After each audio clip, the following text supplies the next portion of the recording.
Je me suis rendu compte que la seule liberté, la plus grande liberté, c'est de travailler pour ceux qui me suivent, pour mes followers.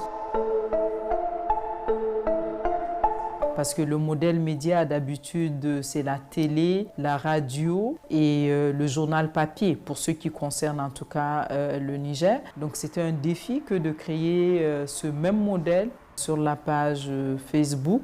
Mais le défi était surtout une question de liberté aussi. Le Niger n'est pas le meilleur en matière de liberté de presse. What we've seen Samira do is turn her Facebook platform into a page where Nigerians can expect to find critical commentary on very sensitive subjects that perhaps other mainstream outlets might not be willing to touch.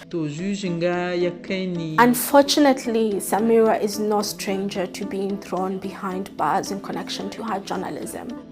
In mid-2020, Samira was arrested and detained for 48 days.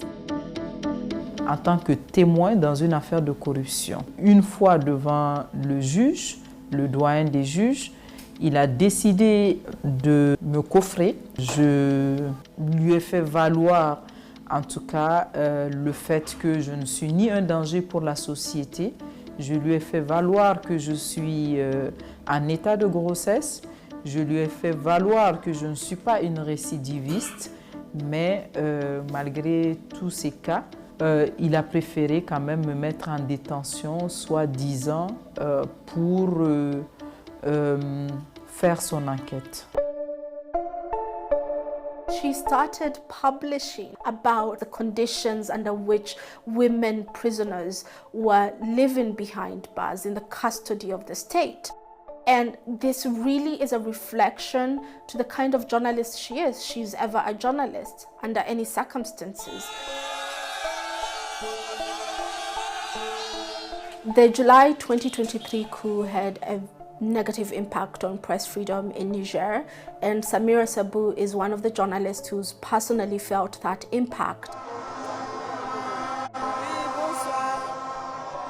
In September 2023, Samira was abducted by plainclothed men taken away in an unmarked car. She was accused of maintaining foreign intelligence links.